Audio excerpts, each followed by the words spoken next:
안녕하세요. 저널리즘 토크쇼 제입니다. 오늘 함께해 주실 분들 소개해드리겠습니다. 먼저 비평 끝판왕 강유정 강남대 한영문화콘텐츠학과 교수입니다. 어서 오세요. 안녕하세요. 강유정입니다. 팟캐스트 황태자 최욱 씨입니다. 어서 오세요. 네, 안녕하십니까. 최욱입니다.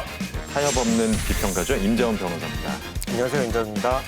자, 오늘 시민단체 회계 논란을 전문적으로 짚어주시기 위해서 하승수 변호사님 모셨습니다. 어서 오세요. 네, 안녕하세요. 하승수입니다. 네. 아유, 근데 어쩜 그렇게 공부를 많이 하셨어요? 보니까 하나 하기도 어려운데 회계사이시기도 네, 하고 네. 변호사. 네. 그런데 이런 좋은 스펙을 개인의 영달을 위해 쓰는 게 아니라 또 시민사회 활동 굉장히 또 예. 일생을 바치시고 아주 여러모로 저랑 다르시네요. 개인의 영달을 위해서. 네. 아, 그럼 훌륭하신 분이 우리 제이 어떻게 보고 계시는지 무척이나 좀 걱정이 되네요. 네, 아니 뭐 솔직히 말씀드려도 됩니까? 네, 솔직하게 갑니다, 우리는. 사실 이번에 나오려고 처음 봤습니다. 네. 굉장히 솔직하시네요. 아, 우리 열심히 해야 돼요. 아, 네, 보셨더니. 근데 지금 저널리즘 비평이라고 해서 좀 딱딱할 거라고 생각했는데 지금 되게 좀 깊이도 있고 또 재미도 있고 잘 봤습니다. 아주. 네. 재미는 오직 저 혼자서 하고 있습니다. 예, 오늘 또 더불어서 재미도 좀 부탁드리겠습니다. 자, 그리고 제2의 새 얼굴이죠. KBS 한승현 기자도 함께하겠습니다. 어서 오세요. 안녕하세요. 한승현입니다. 예. 자, 지난 6일이죠. 일본군 위안부 피해자 할머니들을 위한 마포쉼터 평화의 우리집 소장 사망 소식이 전해졌습니다. 그런데 이 죽음을 두고 곽상도 미래통합당 의원이 계속해서 의혹을 제기하고 있는 그런 상황인데요. 관련해서 보도들도 계속 이어지고 있습니다. 그 말이 의혹 제기이지 저는 고인에 대한 모욕이다라고 일단 말씀드리고 싶고요. 그 의혹에도 책임이 있어야 됩니다. 윤미향 의원 비서가 최초 식모자인데 증거인멸을 위한 접촉이 의심된다거나 윤 의원이 손 소장님에 대한 추모글을 올렸다가 삭제한 것도 두고 이 사실관계를 바꿔가면서 계속 배우설, 의혹설을 제기하고 있는데 이런 부분에서 정말 책임질 수 있는 것인가, 의혹만으로도 국회의원의 할 일을 다 하는 것인가, 거꾸로 질문을 던지고 싶습니다. 예. 곽 의원이 제기한 의혹이 정말 신빙성이 있는 것일까? 그 경찰 출신이자 범죄 전문가인 표창원 전 의원을 취재를 해서 물어봤는데요. 예. 부검 결과나 수사 결과가 최종적으로 나오지 않은 상태에서 지금으로서는 할 수 없는 얘기다. 그리고 이 낮은 위치에서 스스로 목숨을 끊은 사례는 훨씬 더 많은데 이 검사 출신인 곽상도 의원이 검사 생활을 제대로 한 것이 맞느냐 이렇게 얘기를 했습니다. 일단은 그 최소한의 애도 기간도 없는 것 같아가지고 무섭게 느껴지는데 더 처참한 거는 이 언론의 행태입니다. 그 지난주 우리 제2에서 살펴봤었죠. 삼성 이재용 부회장한테는 세상 따뜻하고 세상 관대했던 언론이 이 누군가의 죽음 앞에서 이렇게까지 잔인할 수 있는지 정말 받아들이기가 어려운데요. 문제의 발언을 아무렇지도 않게 예. 제목으로 지금 쓰고 있다는 겁니다. 심각합니다. 예. 뭐 보니까 한경 같은 경우는 앉은 자세에서 극단 선택, 뉴데일리, 자기가 자기 목을 졸랐다. 이 기사 제목을 보면 정말 좀 너무하다 싶을 정도로 기사를 이렇게 뽑았는데 하 변호사님은 어떻게 보셨어요? 저도 사실은 그 언론 기사들 보면서 좀 놀란 것은 그래도 최소한의 검증이나 이런 것들이 있어야 되는데 그런 거는 전혀 없고 제가 찾아본 기사 중에서는 오마이뉴스에서 좀 우리나라 유명한 법의학자 세 분의 인터뷰를 통해서 검증을 했던데 그분들의 말씀은 국립과학수사연구소가 특히 현장에 가서 검증을 했는데 그런 전문가의 말을 믿는 것이 옳지 곽상도 의원이 주장하는 것은 전혀 근거가 없는 얘기라는 그런 내용으로 인터뷰를 하셨더라고요. 네. 그런 식의 좀 검증된 얘기들을 보도를 해야 되는데 그런 검증 없이 그냥 무책임하게 곽상도 의원의 말을 그냥 인용해가지고 보도하는 것은 정말 언론의 정말 수준이랄까 품격을 좀 저는 의심스럽게 하는 그런 보도들이었다고 생각합니다. 예. 그러니까 뭐 채널 A 뉴스 탑 10의 경우를 보면 6월 9일이나 11일 방송에서 조심스럽다, 애매하다 이런 표현을 쓰면서도 곽 의원이 제기한 의혹을 확산시키는 역할을 했었고요. 중앙일보도 6월 12일자 단독까지 달아서 사망 추정 시간에 대한 곽상도 의원의 발언을 그대로 인용하면서 곽 의원은 검사 출신이다라는 설명까지 붙여요. 근데 이 사건과 관련해서 과거에도 누군가의 죽음을 조롱했었고 심지어 유서 대필 조작 사건에도 관여했던 검사라는 것이 오히려 더 우리가 알아야 될 정보가 아니었나 싶습니다. 2018년 고 노회찬 의원이 세상을 떠났을 때 그는 SNS에 고인의 죽음을 조롱하는 글을 썼던 적이 있었죠. 그리고 1991년 한 대학생의 자살을 놓고 공안검사 집단이 유서대필 조작 사건이라는 희대의 사개극을 벌일 때 그 검사 집단의 일원이기도 했던 사람입니다. 이처럼 엄숙히 추모해야 할 시간에 고인의 죽음을 조롱하고 고인의 주변인에게 상처를 줬던 인물이 또 다른 죽음에 대해서 또다시 문제적인 발언을 했을 때 우리 언론이 그 발언에 대해서 어떤 태도를 취해야 되는가 던져야 될 질문이라고 생각합니다. 그러니까 소속 정당인 미래통합당조차도 이미 선긋기를 하고 있습니다. 왜냐하면 부검을 비롯해서 과학적 추론 과정이 남아있기 때문인데요. 그런데 언론은 전혀 거리두기를 하고 있지 않습니다. 결국은 문제점을 찾아내고 오히려 그 문제점에 대해서 비판을 함으로써 이런 무분별한 의혹 제기를 하면 안 된다라는 쪽으로 방향을 갖춰가야 돼. 언론의 어떤 중도적 역할이 양쪽 의견을 무비판적으로 실어도 된다는 식으로 잘못 해석되고 있는 예가 되고 있습니다. 자, 정의원 논란 이후에 관련해서 무책임한 의혹 보도들이 계속 줄을 잇고 있습니다. 오늘 저널리즘 토크쇼 제2에서는 일부 시민단체를 상대로 한 언론의 먼지털이식 보도를 좀 짚어보도록 하겠고요. 이어서 뜨거운 쟁점으로 떠오르고 있죠. 언론사 징벌적 손해배상제에 대해서도 얘기 나눠보겠습니다. 이 방송은 KBS 1TV 마이케이 웨이브 유튜브 페이스북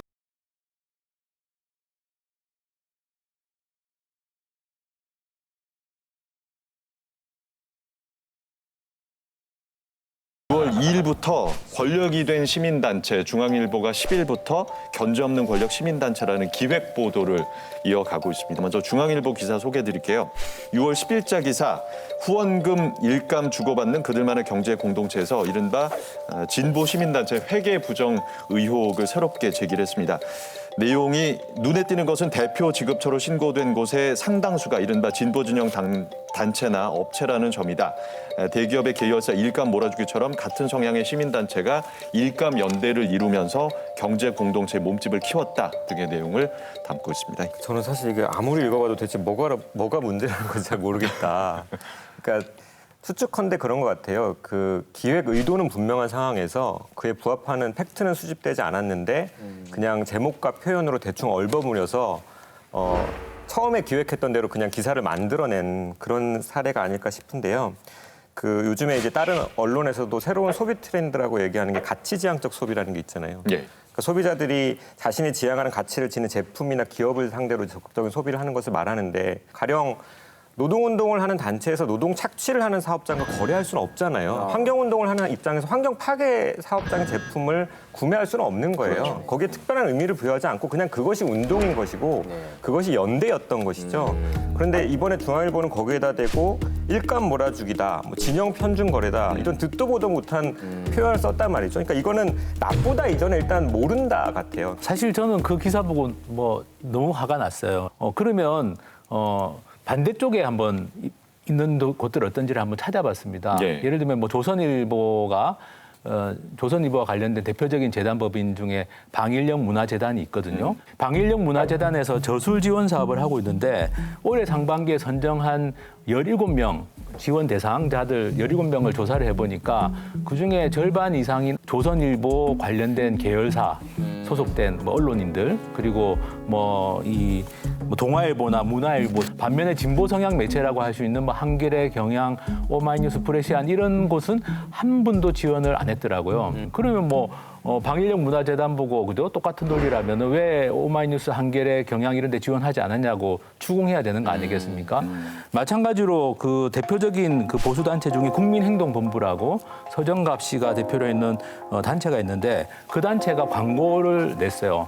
광고를 어디다 냈냐면은 조선일보, 문화일보에 줬습니다. 그럼 그것도 문제가 되는 거죠. 왜 한겨레 경향에 짓지 않냐. 근데 그거는 그분들 입장에서 받아들일 수 있는 이야기가 아닐 거 아니에요. 자기들하고 성향이 다른 매체에다가 광고주라고 할 수는 없지 않습니까? 그러니까 이게 어떻게 보면 시민사회의 자율적 영역인데 이것까지 본인들의 잣대를 가지고 왜 비슷한 성향의 단체에게 이렇게 연대를 하거나 뭐 또 일감을 줬냐. 어떤 주문을 했냐, 현수막 주문을 했냐 이렇게 따지기 시작하면 저는 시민사회에서는 활동을 못 한다고 저는 생각합니다. 예. 변호사님처럼 그 지식인들은 화가 나면 그런 식으로 이렇게 또 파고 들어가는군요. 밝혀내고. 네, 제가 이제 주로 잘하는 게 그런 거기 때문에. 많이 밝혀내셨네. 최욱 씨는 이런 경우에 어떻게 하겠어요? 잘하는 거 하셔야죠, 하성수 변호사. 아, 저는 뭐 이렇게 하는 거라. 입으로. 네, 이 6월 10일자 중앙일보 기사 보면 색깔론까지 등장하고 있어. 가령 명필름이 진보 색채가 강한 영화사다, 블랙리스트였다라고 얘기하고 있는데 영화계에서 봉준호 감독이라던가 박찬호 감독 비롯해서 정말 많은 사람들이 블랙리스트였습니다. 그리고 전 여기서 굉장히 언론사로서의 어떤 기준 감각 그리고 윤리 감각이 사라졌다는 생각까지 드는데 왜냐하면 블랙리스트 자체가 박근혜 정부 당시에 나왔던 거고 어떤 점에서는 표현의 자유에 대한 억압이었거든요. 블랙리스트를 마치 색깔론의 증거처럼 얘기하고 있는 거는 이 기자가 기사를 쓸 때 블랙리스트를 그럼으로 인해서 이 사람들 좀 의심해 봐야 된다라는 근거로 썼다라는 건데 맞아요. 굉장히 기준이 없는 기사가 아닌가라는 생각이 들기도 합니다. 여기서 한 가지 반전이 있는데 정작 그 대기업의 일감 몰아주기에 대해서는 중앙일보가 정반대 입장을 보였잖아요. 그 6월 13일자 사설인데요. 전시경제라면서 기업 옥죄기 웬 말인가. 그러니까 기업의 일감 몰아주기 규제를 강화하는 공정거래법 개정안을 두고 기업 옥죄기라고 얘기를 하면서 이런 말을 하죠. 거래 안정화, 효율성 등을 위한 계열사 간 내부 거래를 무조건 사익 편취의 틀로 재단하는 우는 경계해야 한다. 그러니까 진보 진영 내에서 벌어지는 일종의 연대 활동을 사익 편취의 틀로 재단했던 중앙일보가 지금 그것을 경계하고 있죠. 그러니까 이런 말을 사실 굉장히 하고 싶었더라도 조금 시차를 두고 했어야 하지 않았나라는 안타까움도 들더라고요. 그리고 기사를 보면 정말 많은 자료를 분석한 것처럼 보입니다. 예. 그런데 이제 팩트가 틀렸다는 해당 단체들의 반박이 있었고요. 예, 예. 그리고 사실관계를 바로잡는 분석 기사도 있었는데 한 달에 10,000원에서 30만 원 정도 지출한 것을 두고 마치 그냥 엄청나게 큰 일감 몰아주기를 하는 것처럼 부정 느낌 몰아주기를 하고 있는 기사가 아닌가 그런 생각해 봅니다. 부정 느낌 몰아주기. 네. 그러니까 말 그대로 부정적 언어를 남용해서 이미지를 더 씌우는 거예요. 예. 뭔가 부정이 있다. 그래서 좀 살펴보자면 가령 정치 엄마 하는 엄마들 같은 경우는 연대와 전진 외라고 해서 뭐 58건이 전부 다 진보 진영에 빠져나간 듯이 얘기하고 있는데 그럼 연대와 전진은 어떻게 했나 좀 들여다봤습니다. 현수막 2개, 포스트 300장 해가지고 그 3건인데 그런데 어마어마한 돈이 지출한 것처럼 얘기했고 결국 이게 진중권 씨가 얘기하는 생계비 때문에 운동권을 떠나는 것을 최소화하기 위한 생존력 비결이라고 말할 정도가 되냐는 거죠. 또 한편으로는 비영리 단체 회계 규칙상으로 매월 대표 지급처와 지출 총액만 기준하도록 되어 있는데 이런 것을 오히려 악용한 기사다라고까지 볼 수 있습니다. 네. 그 부분이 궁금해서 그 중앙일보 측에 질의를 했더니 시민단체 회계 공시가 더 투명해져야 한다는 취지에서 그랬다라고 하면서 대표 지급처를 아예 기재하지 않은 곳도 많아서 그런 문제점도 함께 지적했다라고 답변을 보내왔습니다. 답변이 좀 석연치 않네요. 말도 안 되는 답변이었는데요. 그 일감 몰아주기라는 단어를 쓰는데 액수가 37만 원 이거는 말이 안 되는 거죠. 그래서 제가 또 한번 중앙일보하고 중앙일보 계열사들의 내부 거래, 특수관계인이라고 부릅니다. 특수관계인 간의 내부 거래를 한번 찾아봤습니다. 시민들의 목소리는 이런 겁니다. 또 파셨군요. 예, 그랬더니 중앙일보하고 중앙일보 계열사 간의 일전의 거래 규모가 200억이 넘는 회사가 두 군데나 있었고요. 100억 넘는 회사들도 있고 몇십억 단위는 뭐 굉장히 많고 그러면 이게 37만 원이 아니라 만 배 37억 뭐 또는 뭐 이 만 배가 훨씬 넘는 액수의 큰 규모의 어떤 거래들을 중앙일보와 중앙일보의 일종의 자회사 뭐 이 계열사들이 하고 있는데 이거야말로 진짜 일감 몰아주기인 거죠. 정말 기자분들이 자기 회사 감사 보고서 다 공개돼 있습니다. 금융감독원 사이트 가서 한번 보시면 예.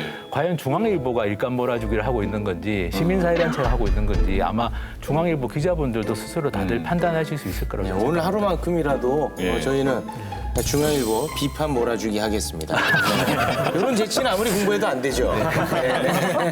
언론이 시민사회단체를 뭐 비판하거나 감시하는 건 좋다고 생각합니다. 다만 그게 팩트에 근거해야 되고 균형을 잡아야 되는데 만약에 기획을 했더라도 팩트를 확인해 보니까 특별하게 문제될 게 없다면 그 기획을 접는 게 그렇죠. 언론다운 태도라고 생각합니다. 자, 그래서 제2에서 중앙일보가 회계를 검증한 단체 중 한 곳이죠. 전태일 재단의 이야기를 직접 들어봤습니다.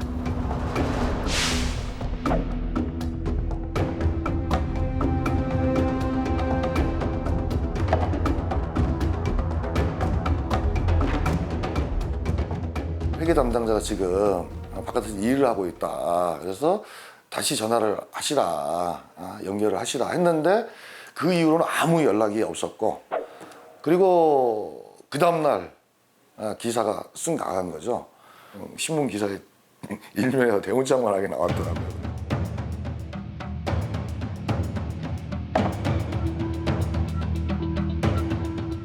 전태일 50주기를 맞이해서 극장용 애니메이션 영화로 제작하자. 그 명필름하고 저희 전태일 재단이 같이 협약을 맺고 진행하는 사업이고요. 영화를 만들기 위해서 영화 제작비가 필요하지 않습니까? 홍보비도 필요하고. 이거를 범국민 모금운동을 통해서 한번 만들어보자. 우리가 명필름에다 지원할 돈이 어디 있습니까? 모금한 거를 제작비로 보낸 건데.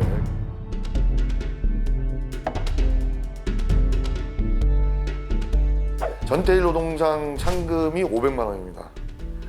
그래서 줬는데 더 모아가지고 못해가지고 또 딴 데다가 지원을 했다고 하더라고요. 근데 홈택스 기준에 맞춰서 신고를 그렇게 한 거예요. 홈택스가 일일이 나열해달라 그랬으면은 저희들 나열하죠, 이거. 근데 대표 사업하고 액수를 중심으로 해가지고 하라고 해가지고 그렇게 한 거고. 저는 사실 이번 중앙일보 기사가 이래저래 참 망신스러운 기사인데도 이런 부산지하철 노조 사례를 언급한 것은 고마운 면도 있다. 왜냐하면 이거는 정말 두고두고 회자돼야 될 미담이거든요. 그 노조가 통상임금 소송으로 추가 수익을 얻을 수 있는 것을 포기를 하고 신규 채용을 요구한 겁니다. 그래서 그거를 이제 타결하려고 파업까지 벌여서 결국 신규 채용을 따내죠. 그런데 이게 부산 지하철에 있는 노동 인력을 투입하는 것이기 때문에 그게 부산 시민의 안전과도 직결되는, 그러니까 공익을 위한 투쟁을 하셨던 거고 그래서 성과를 만들어낸 거예요. 그래서 이제 전태일 노동상이라는 상금이 간 건데 더 회자돼야 되는 이야기인데 많이 알려지지 않은 면이 있죠. 그리고 중앙일보는 이번 기사를 통해서 자신들의 노조 혐오 편견 여기에 대해 다시 생각해 봐야 돼요. 그런 편견이 없었다면 이런 망신스러운 기사 안 썼을 겁니다. 야, 이거 그러면 결국 연대를 일감 몰아주기로 그리고 미담을 부당 거래로 이렇게 그냥 교묘하게 프레임을 바꿔버린 거 아니겠습니까? 야, 이게 참 놀라운 일이네요. 제가 이제 취재를 하면서 얘기를 들어봤더니 전태일 재단 활동가들도 이 중앙일보의 일감 재벌에 비유해서 일감 몰아주기라는 표현을 쓴 거에 대해서 박장대소를 했다고 합니다. 네, 그러면서 한편으로는 중앙일보에 고맙다라는 얘기도 했거든요. 왜냐하면 이 중앙일보 기사가 나간 이후에 전태일 재단의 후원 회원이 7명이 더 늘었다고 합니다. 네. 그래서 이 저널리즘 토크쇼 저희 방송이 나가면 또 후원 회원이 늘지 않을까 기대를 한다는 말씀도 하셨습니다. 7명보다 덜 늘면 우리는 뭐가 됩니까? 네, 부담스럽네. 제가 몇 명이 더 느는지 한번 체크를 해보겠습니다. 네. 영상에서 보셨듯이 회계 담당자가 없으니까 나중에 연락하자라고 했는데 그 다음날 지면에 바로 이 기사가 떡하니 나온 거거든요. 중앙일보 입장을 물어봤더니 기사 마감 일정상 더 이상 해명을 기다릴 수 없었다라고 답변을 했습니다. 그러니까 충분한 반론권을 싣지 않았다는 점을 인정을 한 것이죠. 또 전태일 노동상을 수상한 부산 지하철 노조의 이제 상금 500만 원을 진보 진영으로 재유입으로 볼 수 있느냐라는 질문에는 이유가 정당한가를 문제 삼은 게 아니라 단순히 우호 진영 내로 자본이 유입됐다는 의미라고 답변을 했습니다. 그리고 또 마지막으로 재벌의 일감 몰아주기와 비교한 것에 대해서는 재단 측이 부당이익을 취했다는 의미가 아니라 진영 내 자본 순환 관행에 대한 진중권 씨의 표현을 인용한 것이라고 답을 했습니다. 그러니까 저는 이 부분 있잖아요. 이유가 정당한가를 문제 삼은 게 아니라 단순히 유입됐다라는 의미다. 이 저한테 어떻게 들리냐면 굉장히 솔직한 얘기인 것 같아요. 딱히 문제가 있어서 비판한 게 아니라 비판하기로 했으니까 비판한 거다. 굉장히 부끄러운 자기 고백이죠. 예. 자, 현재 우리나라의 공익법인 즉 비영리법인이 만여 개가 넘는다고 지금 알려져 있습니다. 중앙일보가 취재한 단체들은 어떤 곳인지 좀 궁금해지는데 대표성을 띈다고 볼 수 있을까요? 예. 2019년 기준으로 네. 우리나라에 이쪽에 등록된 비영리법인이 한 1,800개 좀 넘는데요. 근데 그 중에 이번에 거론을 한 뭐 한국여성민우회 같은 경우는 자산 순위로 봤을 때 그 1,800개 중에 6,300위 정도가 됩니다. 그리고 전태일 재단은 한 7,200위 정도. 김복동의 희망이라든지 정치한 엄마들은 아예 그냥 어떻게 보면 그보다 훨씬 더 규모가 적은 지금 현재 만들어져 있는 이런 공시제도라든지 뭐 지정기부금 단체들이 보고하게 만들어 놓은 제도들이 왜 생겼냐 하면 큰 어떤 재벌들이 만든 공익법인들 때문에 원래 이 제도가 생긴 거거든요. 재벌들의 공익법인이 편법 중에 뭐 경영권 승계, 편법 세습의 수단으로 활용된다는 비판들이 있으면서 네. 공익법인에 대한 규제가 강화가 됐던 겁니다.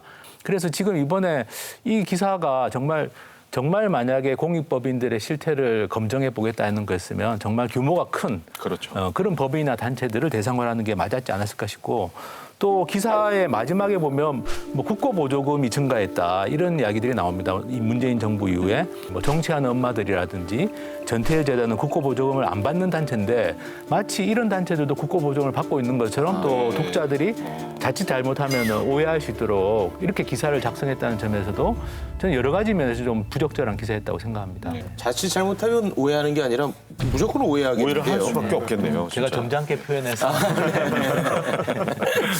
그리고 그 일부 언론들을 보면 시민단체에서 일하는 사람들은 가난하거나 또는 적은 돈을 받고 일을 해야 된다. 이런 인식들을 갖고 있는 것 같아요. 그런 인식이 고스란히 드러난 매우 이상한 기사가 있었습니다. 예, 문화일보 어디 기사인데요. 정의연 연봉 경실련보다 800만 원 많아라는 기사인데 뭐 간단하게 얘기하면 정의연에서 일하는 사람들의 평균 연봉은 3,100여만 원, 경실련은 2,300여만 원. 그래서 뭐 어떻다는 건지 잘 모르겠습니다. 네. 경실련에서 정의연으로 이직하라는 의미입니까? 답답한 기사네요. 제가 이 기사를 쓴 기자 입장이라면 제목 옆에 내용 없음 이렇게 달았을 것 같아요. 제목만 보라는 거죠. 왜냐하면 본문만 보면 이게 얼마나 부끄러운 기사인지가 바로 드러나잖아요. 그러니까 이 본문에 나오는 정의원 활동가 평균 연봉이 3,100만 원인데 그게 작년 항공 직장인 평균 연봉보다 적고 그다음에 어느 언론이 이제 미러링 한다고 밝힌 문화일보 기자들보다도 훨씬 적은 액수예요. 그 중앙일보는 좀 더 세련된 기사를 썼어요. 이제 미국의 한 위안부 단체 CWJC라는 단체인데 모범 사례로 소개를 하고 있거든요. 근데 여기서는 그 기부금의 10분의 1로 줄자 대표를 포함해서 3명의 임원진이 보수도 안 받고 무급으로 자원봉사를 했다. 그리고 수입이 2,700만 원인데도 회계비 150만 원 썼다라고 하면서 이 단체를 얘기하고 있는데 그러면 진보 단체는 있으면 먹고 무급으로 살아야 되는가? 이게 마치 절대적인 윤리선인 것처럼 제공하는데 사람은 말 그대로 먹고 살 정도는 돼야 되는 겁니다. 네. 어떤 활동을 하더라도. 그런데 무조건 시민단체는 돈과 관련된 부정했다. 그리고 이거는 굉장히 부패한 것이다라는 이미지를 만들기 위해서 어떤 사례 하나, 특별한 사례, 고유한 사례 하나를 가지고 일반화시키는 것은 예. 세련돼 보이지만 굉장히 폭력적인 논리 전개라고 말할 수 있는 겁니다. 예. 저 언론들이 시민단체들의 회계 투명성을 계속해서 강조하는 보도들을 내고 있는데 사실 진정성이 의심되는 이유가 또 한 가지가 있어요. 미래통합당 지성호 의원이 대표를 역임했던 곳이죠. 북한 인권단체 나우의 부실회계 문제를 한 언론이 지난 5일 보도를 했고요. 12일에는 6.15 공동선언 실천 남측위원회가 지 의원을 기부금 품법 위반으로 함께 고발한다고 밝혔습니다. 그런데 중앙일보를 비롯해서 이 사안을 보도한 언론을 찾기가 꽤 힘들었습니다. 거의 없다고 봐도 돼요. 왜 취재 안 하냐는 그러니까요. 거예요. 아니 그동안에 어떤 얘기를 해왔습니까? 국회의원, 정치인 같은 경우에는 더 철저하고 엄격하게 검증을 해야 된다. 그런 얘기 해오지 않았습니까? 지성호 국회의원입니다. 이거 왜 취재 안 하냐는 거죠.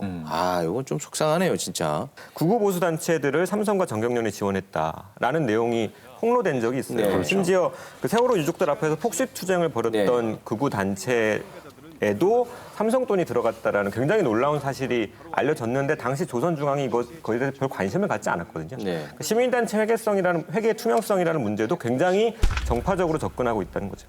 그러니까 예를 들어서 언론이 국회의원들의 회계 문제를 다루는데 여당만 검증하고 야당은 검증하지 않는다. 이거 말이 안 되지 않습니까? 네. 그런데 시민단체 회계 문제를 검증하는데 진보 성향의 단체들만 검증하고 보수 성향의 단체들은 검증하지 않는다. 그건 저는 언론으로서는 완전히 균형을 잃었다고 생각하는데요. 이번에 중앙일보 보도를 보더라도 그 국세청에 공시하는 자료 중에 대표 지급처를 안 적었다라고 해서 우리 결의 하나 되기라는 단체 예를 문제를 삼았습니다.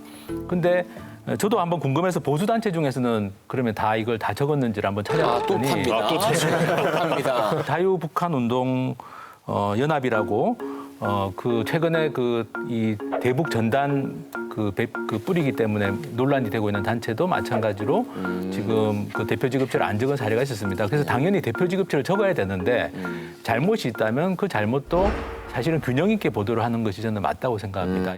자, 그런데 정작 언론사가 자신들의 회계를 감시받는 거에 대해서는 굉장히 민감하지 않습니까?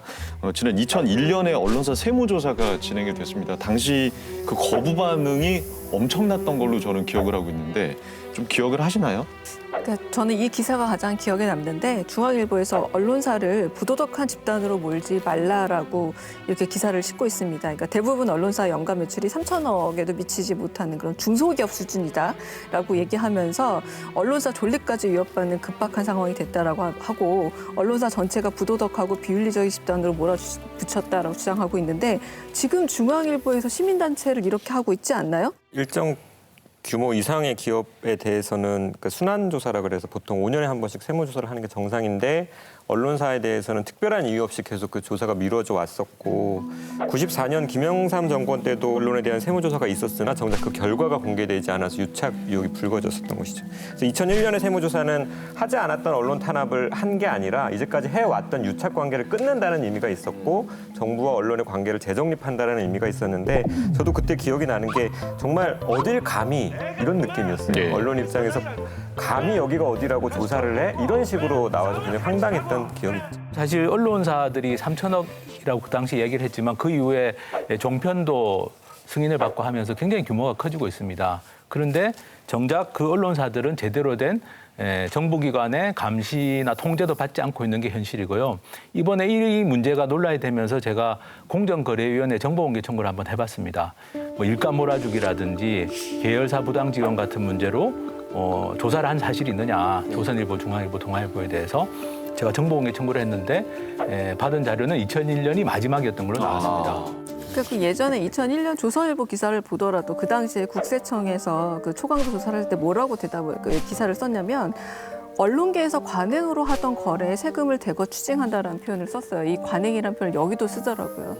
이 관행이란 말 속에 숨지 말고 자신들부터 먼저 투명해져야지 다른 시민단체의 관행도 비판할 수 있는 여지가 생기지 않을까 싶습니다. 네. 이제 한국언론진흥재단이 낸 자료를 보면은 그 9개 중앙 일간지에 지급된 정부 광고료는 524억 원이었습니다. 이 중 동아일보가 가장 많았는데요. 87억 원 정도. 그리고 중앙일보가 76억 원, 조선일보가 70억, 한겨레 56억 순이었습니다. 근데 앞서 조선일보와 중앙일보가 이제 정부 국고 보조금을 받는 시민단체들의 회계 투명성을 지적하고 있는데 똑같이 본인들한테도 해당되는 일이라는 거를 알아야 될 것 같습니다. 네, 공정거래위가 언론사를 잘 감시하지 못하고 있으니까 또 이런 기자분들도 취재를 또 안 하고 그러시니까 우리 또 변호사님이 이런 부분 면밀히 지금 들여다보고 계신다면서요? 일단 조선일보 계열사들의 일감 몰아주기 실태를 한번 조사를 하고 있습니다. 네. 그런 건 그랬더니 취미 삼아 하시는 거예요? 어떤 의도로 하시는 거죠? 일단은 이번 계기로 저는 네. 좀 대한민국 전체의 회계 투명성이 좀 높아졌으면 좋겠다. 그래서 저는 이걸 좀 발전적으로 우리가 좀 이어갈 필요가 있다고 생각하고요. 훌륭하시네요. 그래서 일단 뭐 우리나라의 1등 신문임을 자임하고 있는 조선일보, TV조선의 어떤 일감 몰아주기 실태를 좀 조사를 하던 과정에서 네. 상당히 좀 저도 몰랐던 놀라운 사실을 알게 됐습니다. 뭐 어떤 네. 사실입니까? 그 TV조선이 이 하이그라운드라는 회사에 대규모 일감을 몰아주고 있는 걸 발견을 했고요. 2018년에 109억, 그리고 2019년에 191억을 몰아줬습니다. 근데 이 하이그라운드라는 회사는 대부분의 매출이 이 TV조선하고의 관계에서 발생하고 있고 네. 다른 매출은 거의 없는 상태 그런 회사인데 이 하이그라운드라는 회사의 주주가 누구인지를 이제 제가 공개된 감사 보고서를 통해서 확인했더니 이 조선일보 방상훈 대표이사의 그 둘째 아들이죠. 방정호 씨가 35.3%를 가진 그래요? 대주주로 나왔습니다. 그러니까 한마디로 말해서 방정호 씨가 대주주로 있는 회사에 TV조선이 일종의 일감 몰아주기를 하고 있다는 걸 알게 됐고 사실은 이거는 뭐 공정거래법에서 금지하고 있는 부당 지원 행위에 해당이 되는 사실입니다. 그래서 다음 주에 이 문제에 대해서 공정거래위원회 부당 지원 행위로 신고를 할 생각이고요. 그리고 이 하이그라운드를 둘러싼 여러 가지 의혹들이 지금 많이 있습니다. 좀 많은 언론들이 관심을 가지고 추가 취재를 좀 해주셨으면 하는 바람이 있습니다. 네. 한승윤 기자 좀 귀여겨 들어야 될 것 같아요. 저희 저널리즘 토크쇼에서 후속으로 방송을 해야 되지 않을까 싶은 생각이 듭니다. 하 변호사님이 사실은 그 시민단체 활동을 하는 변호사들의 약간 조상격이시거든요. 시조새. 그래서 네, 많은 후배 변호사들에게 굉장히 존경받는 분이신데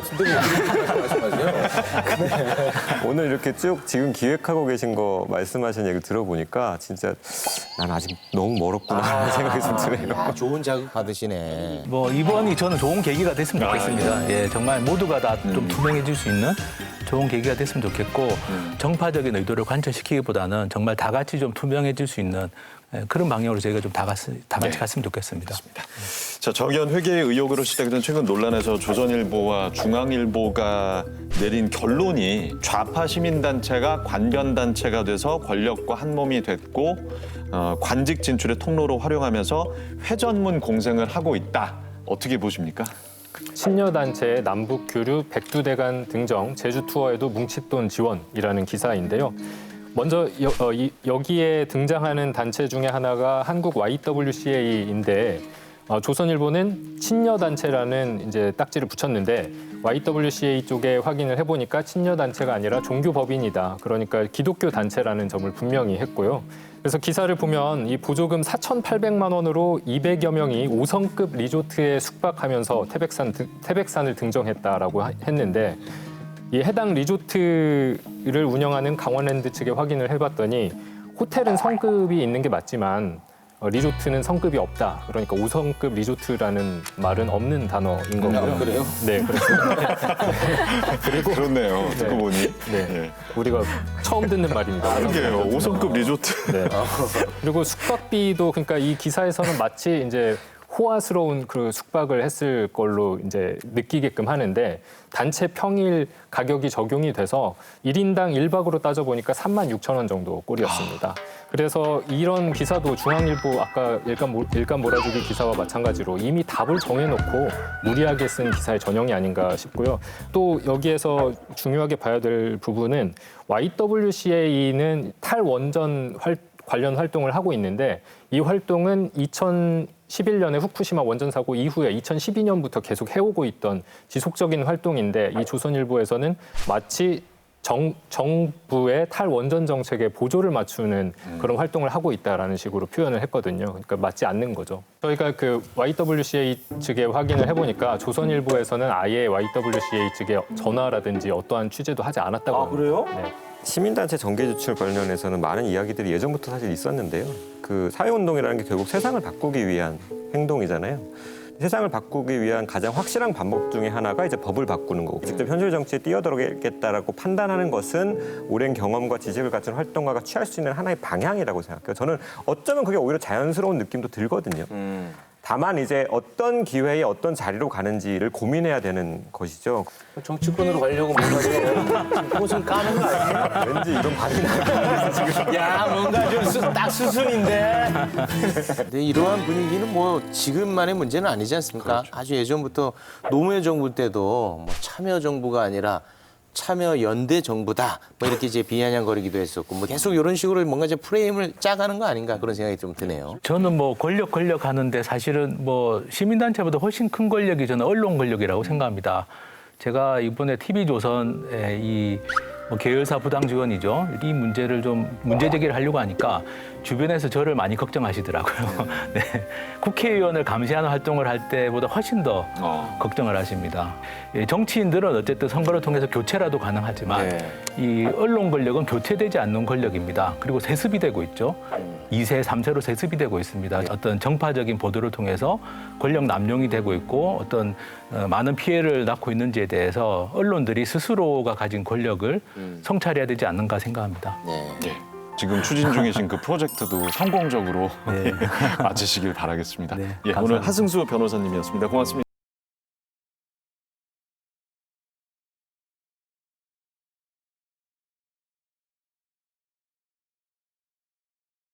국회에서 징벌적 손해배상제가 발의가 됐습니다. 여론은 압도적인 찬성 의견이 높은 반면에 언론과 학계에서는 우려의 목소리도 나오고 있는 그런 상황인데요. 오늘 저널리즘 토크쇼 제2에서는 비평을 잠시 좀 내려놓고 이 법안에 대해서 심도 있는 논의를 좀 펼쳐나가 보겠습니다. 지난 방송에서 언론개혁을 함께 고민해 주셨던 분이시죠. 최영묵 성공회대 신문방송학과 교수 모셨습니다. 어서 오십시오. 안녕하세요. 네, 반갑습니다. 자, 먼저 최근 눈길을 끄는 한 여론조사 결과부터 소개해드리겠습니다. 가짜 뉴스를 보도한 언론사에 대한 징벌적 손해배상제 도입에 응답자의 무려 81%가 찬성한다 이렇게 밝혔는데요. 이 정도로 여론이 압도적일 거라고 다들 예상을 하셨는지 모르겠네요. 예. 저는 사실 예상했습니다. 이미 언론이 국민이란 말을 너무 자의적으로 자주 사용했죠. 국민은 알 권리라는 이유로 알고 싶지 않은 보도들이 너무 많았고 언론이 자정 능력이 있죠. 자기 정화 능력을 믿고 지지하고 싶긴 합니다만 번번이 그 기회를 좀 놓치고 오히려 의혹이라던가 내지는 폭로 저널리즘 쪽으로 가면서 좀 더 제어적 장치가 필요하다라는 것에 대개의 어떤 이런 여론조사 응하신 분들이 응한 게 아닌가라는 생각이 듭니다. 예. 세계 주요국 가운데 우리나라 언론 신뢰도가 꼴찌더라고요.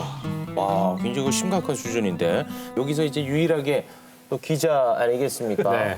이런 거를 접하면 좀 자괴감 들거나 부끄럽거나 뭐 그런 네. 마음 들겠어요. 저도 기자지만 제가 시청자나 독자였다고 하더라도 그럴만하다라고 생각이 드는데요. 그렇게까지 해요? 한번 무너진 이 신뢰도를 다시 끌어올리는 거는 매우 어려운 일이라고 생각을 하거든요. 그래서 저도 언론인의 입장으로서 그런 신뢰도를 끌어올리기 위해서 부단한 노력이 필요하다고 생각합니다. 네. 징벌적 손배 제도 자체에 대한 여론이라기보다는 언론에 대한 통제, 규제 필요성에 대한 여론이라는 생각이 들어요. 그러니까 지금 이제 미디어 환경이 변하면서 피해 규모도 커질 수밖에 없는데 이 언론을 도대체 어떻게 통제할 수 있을 것이냐. 뭐 가령 검찰은 공수처, 뭐 국회의원은 뭐 소환제가 얘기되고 법관도 탄핵 얘기가 나오잖아요. 그러니까 언론에 대해서도 뭔가 필요하다라는 것은 알겠는데 딱히 나오는 다른 제도가 없으니까 여기에 이제 여론이 몰리지 않았나라는 생각이 듭니다. 예. 자, 언론사에 대한 징벌적 손해배상제에 대해서 언론들의 반응은 좀 다릅니다. 6월 9일자 한국경제 기사는 슈퍼 여당서 쏟아져 나오는 문제적 법안, 강행해도 막을 방법 없어. 6월 11일자 중앙일보 기사에는 생각 같아서는 손해배상 300배, 슈퍼 여당의 언론 입막기 같이 굉장히 부정적인 입장을 내비치고 있습니다. 그리고 언론 그리고 학계에서 우려하는 이유가 표현의 자유를 침해할 수 있다는 것 때문입니다. 우리는 표현의 자유의 대표 기관이니까 우리는 보호받아야 된다. 그 논리가 이제 옛날로 표현하면 정가의 보호고 요즘은 절대의 반지고 뭐 이런 거잖아요. 우리는 지금 이 개인들의 권리 침해 부분에 대해서 언론이 굉장히 강해진 상황에서 그것을 어떻게 하면 균형을 잡을까의 고민 속에서 나온 게 이제 징벌손배 논의라고 보거든요. 근데 그것을 충분히 논의도 안 된 상황에서 논의 자체를 봉쇄하려고 하거나 정권에 의한 탄압 프레임으로 끌고 가려고 하는 게 지금 언론의 태도라고 보여집니다. 언론사의 표현 자유랑 대비해서 생각해 볼 만한 게 저는 일반 국민들의 집회 결사 자유라고 생각이 들어요. 보수 언론이 집회의 자유에 대해서 항상 강조했던 것이 불법적이고 폭력적인 집회는 엄단하자예요. 그런데 이번 법안은 불법적이고 폭력적인 언론도 엄단하자라는 의미인데 여기에 대해서는 언론 탄압이라고 말한다는 거죠. 그래서 즉 민중의 표현 자유에 대해서는 강력한 규제를 촉구하면서 자신들의 표현 자유는 성역화시키는 굉장히 이중적인 태도라고도 볼 수 있는 거죠. 아, 임지원 변호사요. 예리해요. 드디어 칭찬을. 아, 오늘 저도 이런 날이 있군요. 네. 그러니까 언론 자유 물론 저도 소중하다고 생각합니다. 하지만 신뢰할 수 있는 정보처가 아니라 오히려 의심의 대상이 되고 정보 과잉이 돼서 언론 소비자들이 적극적으로 내가 오히려 필터링해야 된다라는 의무감을 느낀다면 그 부분에 대해서 오히려 반성의 계기로 삼고 한편으로는 언론 환경이 얼마나 달라졌는지를 점검할 기회로 삼아야지 표현의 자유라는 아주 고전적인 방어 논리만으로는 지금 더 이상 방어가 안 된다라고 말씀드리고 싶습니다. 예. 지금 뭐 언론사 입장에서는 징벌적 손해배상제 불편하겠죠. 그래서 뭐 이런 이제 비판 기사가 많이 나오고 있는데 공감을 좀 못 사는 그런 비판 기사 같아서 이런 식으로 좀 비판하면 어떻겠느냐. 제가 소스를 또 제공합니다. 예. 가령 이 권력을 가진 사람이나 거대 기업이 자신에 대한 비판 기사에 대해서 언론사를 상대로 소송을 제기하면서 악용할 수도 있지 않겠느냐 네. 그런 생각이 든다는 거죠. 그 실제로 그 트럼프 대통령도 자신에게 불리한 내용인 러시아, 미 대선 개입을 쓴 뉴욕 타임즈 또 소송을 제기하지 않았습니까? 요런 방향으로 비판 기사 써주세요. 네, 그러면 충분히 가능합니까, 이 정도는? 논란이 될 겁니다. 아, 됩니까? 그거는. 아. 왜냐하면 그거는 굉장히 아주 중요한 부분이거든요. 아, 그렇죠. 이후에 논의가 될 부분이긴 한데. 예. 예. 자, 그런 맥락에서 봤을 때 현재 국회 발의된 법안 내용 중에서 악의적이라는 기준, 예, 요거를 어떻게 판단할지 두고 좀 설왕설래가 있습니다. 내용을 좀 소개해드리면 법원은 언론사가 악의적으로 인격권을 침해한 행위가 명백하다고 판단되는 경우에는 손해액의 3배를 넘지 아니하는 범위에서 손해배상을 명할 수 있다. 악의적이란 허위 사실을 인지하고 피해자에게 극심한 피해를 입힐 목적으로 왜곡 보도를 하는 것을 말한다라고 돼 있는데 이 악의적이라는 것을 누가 어떻게 해석할 것인가의 문제 이것도 꽤 진지한 고민이 필요하지 않겠습니까? 예. 관련 사례로 유명한 케이스가 뉴욕타임즈 대 설리번 사건인데요. 1960년 3월에 뉴욕타임즈에 마틴 루터킹을 변호하기 위한 광고가 실리자 당시 이제 엘레바마주 경찰국장이던 설리번이 뉴욕타임즈를 상대로 소송을 제기하죠. 광고 내용 중에 경찰이 킹 목사를 7번 체포했다는 부분이 허위 사실이고 자신의 명예를 훼손했다. 지방법원과 주 대법원은 뉴욕타임즈의 배상 판결을 내리나 대법원은 그 판결을 뒤집고 뉴욕타임즈의 손을 들어주죠. 그때 했던 판결 이유가 공인에 대한 허위사실 유포가 명예훼손으로 인정되려면 실제적 악의가 있어야 된다. 즉 허위사실을 알면서도 유포하거나 진위 여부를 판단할 수 있는 자료나 정보를 무분별하게 무시하고 유포해야 된다. 다시 말해서 언론이 나름의 조사 취재를 거쳐 진실이라고 믿고 보도했다면 설사 그게 허위로 밝혀져도 그러니까 명예훼손죄에 해당하지 않는다는 이유였는데 언론 보도에 대해서 사법적 책임을 묻기 위해서는 이토록 엄격해야 된다라는 원칙을 미 연방대법원이 얘기를 한 것이죠. 그래서 사회적 합의가 있다면 입법기관으로서는 그 선을 최대한 보수적으로 설정해야 된다라는 그 하나가 있고 또한 그 선을 설정할 때는 누구도 자의적으로 해석하지 못하도록 명확하고 구체적으로 설정할 필요는 있습니다. 예. 악의를 입증하는 방법은 흔히들 있는 게 그렇게 보도할 수밖에 없는 시급성이 있어서 다른 정보를 확인할 수 없었는가. 그리고 그 보도가 공적으로 중요한 사안이어서 그렇게 보도하는 게 공익성이 있다라고 판단을 했는가. 그다음에 그 소스가 믿을 만한 것이라는 확신이 있었는가. 허위 소스를 갖고 하고 이러면 안 된다는 거죠. 자, 펜이 칼보다 강한 시대를 넘어서 키보드가 총보다 강한 시대라는 말도 있는데 그만큼 언론 보도의 파급력이 아마 크기 때문일 겁니다. 그래서 징벌적 손해배상까지 거론되는 이유일 텐데요. 언론 보도의 무게 어느 정도인지 제이가 살펴봤습니다.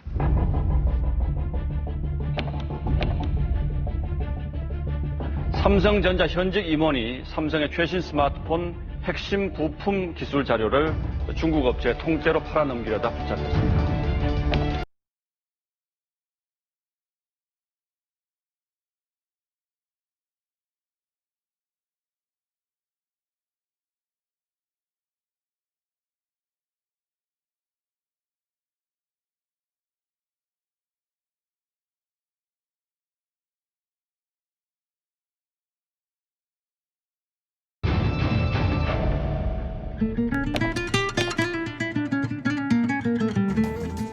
뉴스타파가 검찰의 공소장을 확인해보니 그 어디에도 중국이라는 단어는 등장조차 하지 않았습니다.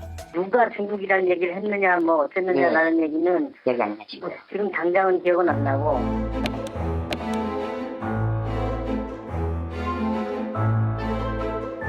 그러니까 그건 명백한 오보인데 근데 저는 참 지금도 이해할 수가 없는 게 그렇게 명백한 오보를 어떻게 낼 수가 있는지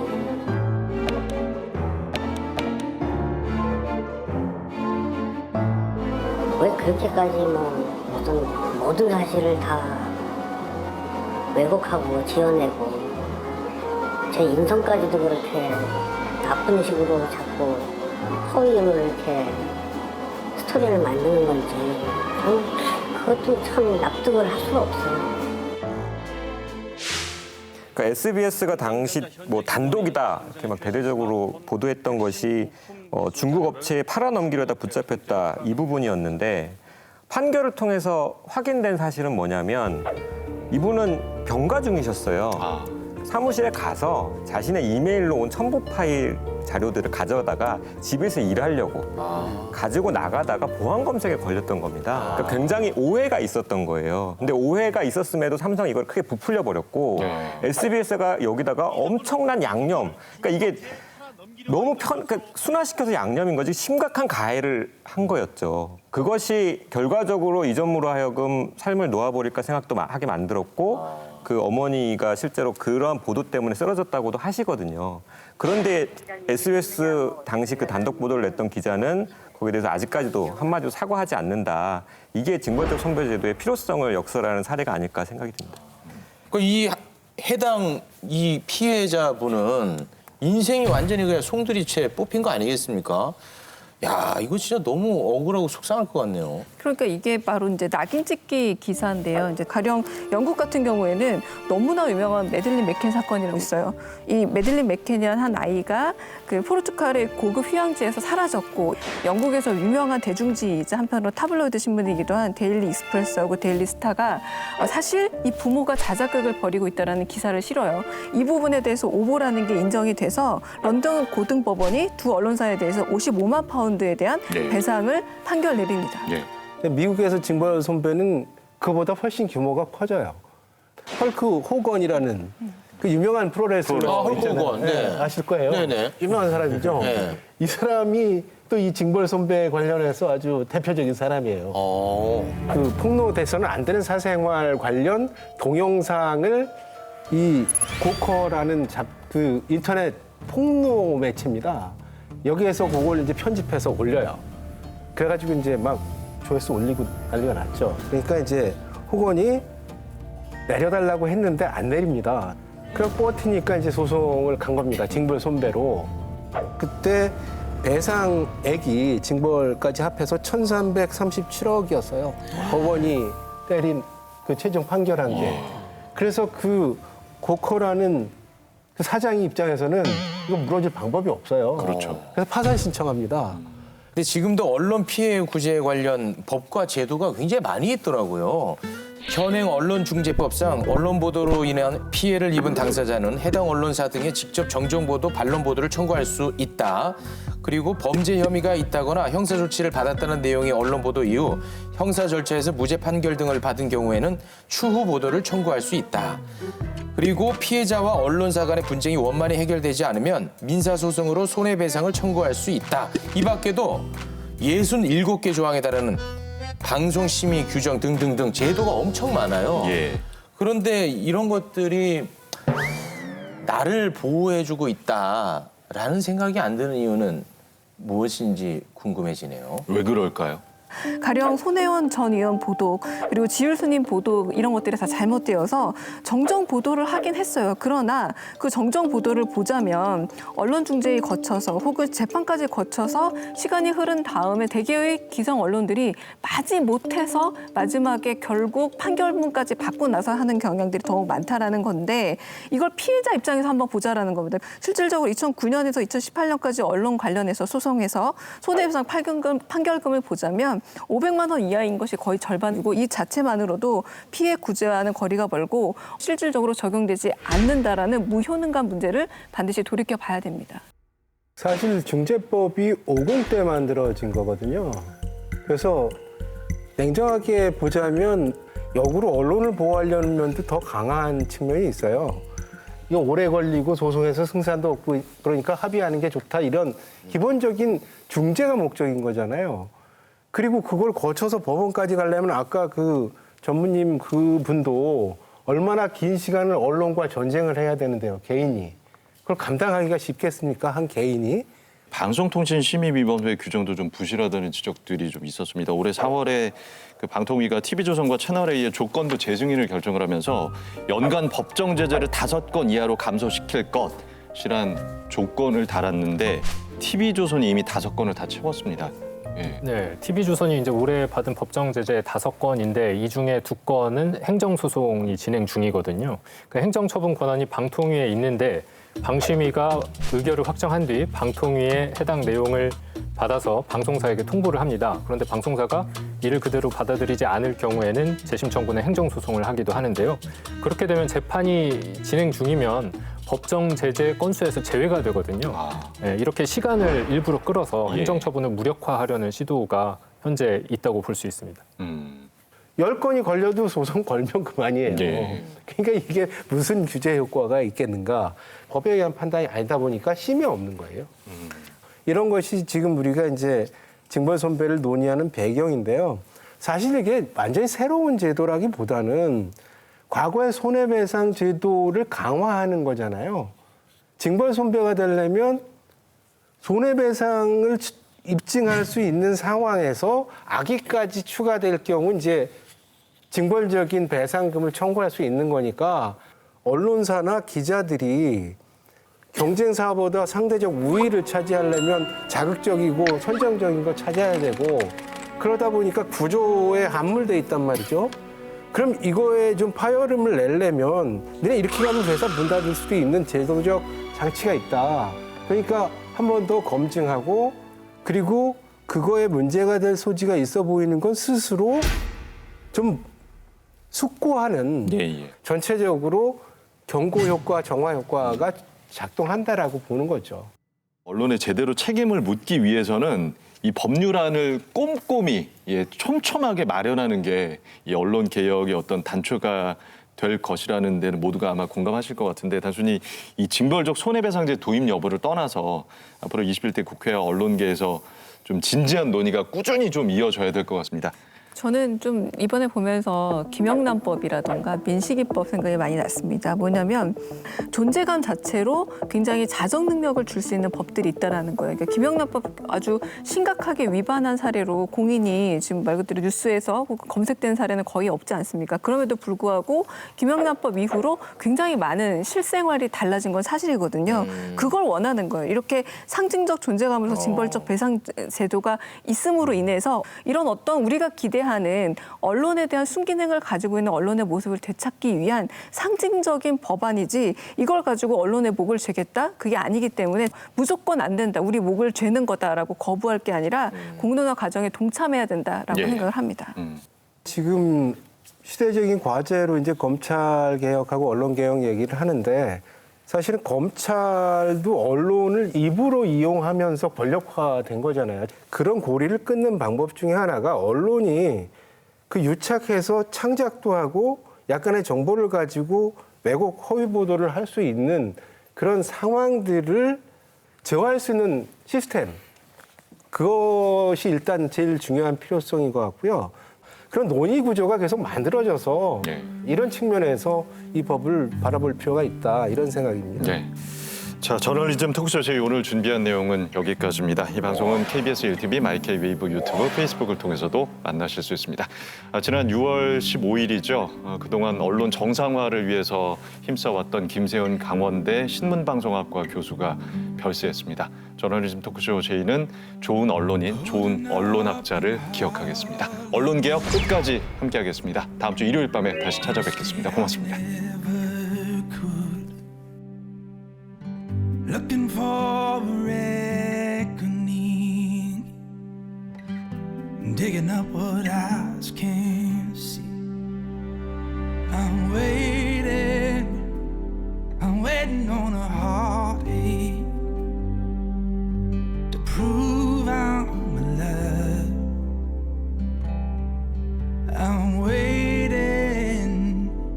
waiting on a heartbreak to prove what's inside me. 3, 2, 1.